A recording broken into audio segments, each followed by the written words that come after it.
Guys, hari ni DJ Radio Era jemput saya datang ke rumah beraya. Kau nak tahu tak siapa DJ Era tu? Tapi saya macam biasalah, setiap tahun saya dah beraya dekat rumah DJ Radio Era ni. Dia otai babe. Kalau kau dengar dia punya sebut tu, kau mesti kenal lah dia siapa. Okey, so sekarang berada dekat Pasir Gudang. Taman Saintek. Taman Saintek betul? Akid? Bukit Dahlia, Pasir Gudang. Okey, ini dia punya anak. Kita ada Akid. Dari ini kita ada Along.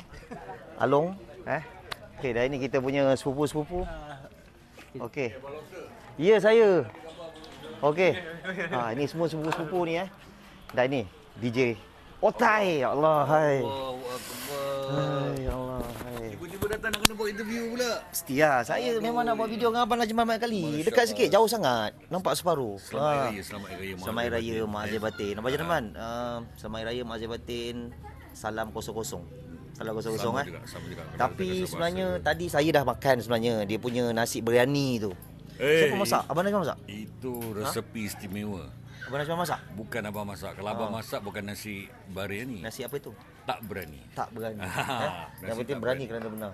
Abang Najman, apa tu, tolong sampaikan salam selamat Hari Raya pada baik. semualah peminat-peminat Abang Najman. Kalau ada lagi peminat lah. Dah lama sangat meninggalkan apa radio. Apa yang tak ada? Daripada tahun 2014 sampai sekarang dah 2000 berapa.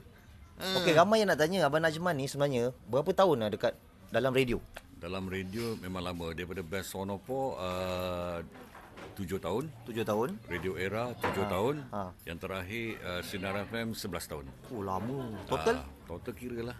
Agak-agak 7, 7, 14, 11, 25 tahun. 25 tahun dalam bidang radio. Radio. InsyaAllah jauh. Okeylah, kita sampaikan selamat Hari Raya. Baik. Dan ucapan kenapa kena datang nasi lemak lobster. Okey, baik.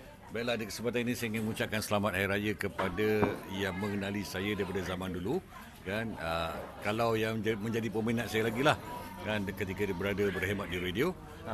Mengucapkan selamat Hari Raya, maaf zahir batin. Dan pastikan juga selepas Hari Raya dah banyak sangat makan ketupat, makan nasi biryani lah, makan lemang lah, makan burasak lah, kan, lemang lah, rendang, macam-macam semua sekali.